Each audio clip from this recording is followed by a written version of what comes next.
Hello and welcome to my channel. So to start off this Spider Queen Halloween look, I'm using the Marc Jacobs Highliner Gel Crayon in black just to line my lid. Once I have the shape that I want, I'm using a concealer. This one is from Primark and I just cover the whole lid. While that is still wet, I'm going to be using the Urban Decay Blackout eyeshadow all over the lid. Then I get that eyeliner pencil again and draw a line underneath my bottom lash line. This is creating the body of the spider. Now it's time to start drawing some spider legs, and I'm using a detailed eyeshadow brush and a black face paint by Snazaroo. This is the most difficult part of this look, trying to make them look 3D, and then later on drawing the shadows. It is really difficult. So the most important thing that I found when creating this look was looking at reference pictures. I've seen a lot of people do looks similar to this on Instagram. I don't know who was the one that started it. I have a feeling it could have been Milk1422 on Instagram. I think he drew a face chart of it. But I looked at loads of other people's creations of it. I also looked at real pictures of spiders, what I was terrified of. But don't worry if you make a mistake, because as you'll see in a minute, some of these legs that I've drawn on my face already, I completely get rid of and start again. So just take your time. I've fastened this up because it took me a while. So once I'd drawn the legs and decided where I wanted them to be, I went over with the black face paint and started to thicken them up a bit.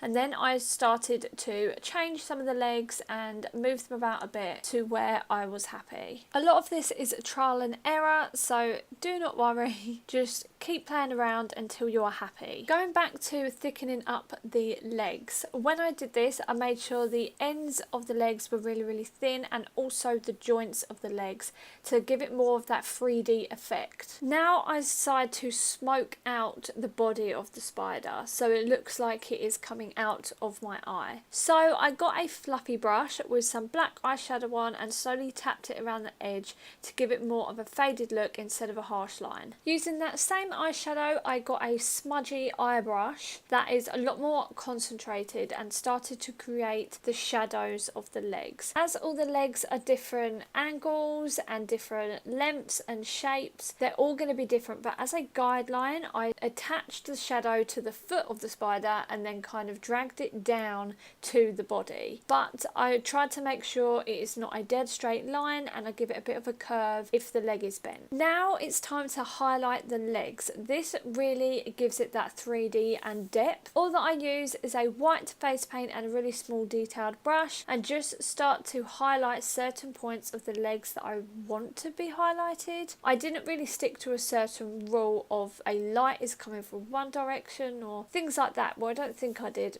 All I did is highlight some points of the legs that I wanted to be highlighted, and it just gave it that 3D effect instantly. Going back to that Marc Jacobs eyeliner, I put it in my waterline. And now we are done for the spider. I was so happy with how this turned out because I really did not think it would look like this. Moving on to the other eye, I just put some eyeliner on and I use the INGLOT Eyeliner Gel, and it's just the black one. I really didn't want to do anything too fancy on this eye because I didn't want it to take the attention away from the spider eye. So all I did is got some black eyeshadow, put it along my bottom lash line and in the crease crease, and then put some black eyeliner in my waterline, and then just put on some lashes. These are the Nouveau lashes in Glamour Style 3. Then I coat them with some mascara, and I also do this on the spider eye as well. For lips, I use the Marianne MatteMeUp liquid lipstick in Freak Show, and then I top that with the Marianne Lip Boss High Powered Gloss in Trick or Treat. When putting on the liquid lipstick, instead of just doing a normal overlining of the lips, I went really dramatic on the Cupid's bow, as I think it worked really well with the whole look. To tie my hair up, I put it in a wig cap for later, and then I move on to my neck.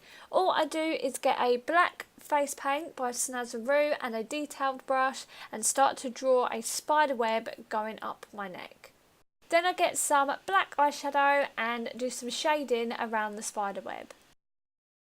To complete this look, I put on a blue ombre wig and a spiderweb crown that I got off of eBay. So this is the final look. I really hope you liked it. If you do, please let me know by pressing the like button down below. And if you don't want to miss any other of my Halloween tutorials coming up this October, and trust me, there are going to be a lot, press that subscribe button and the notification bell so you do not miss any of them. I'm also doing the 31 Days of Halloween challenge on my Instagram page. I'll have it linked in the description down below, so if you would like some more Halloween inspiration, then make sure you go and follow me on there. Thank you so much for watching, and I'll see you in my next video.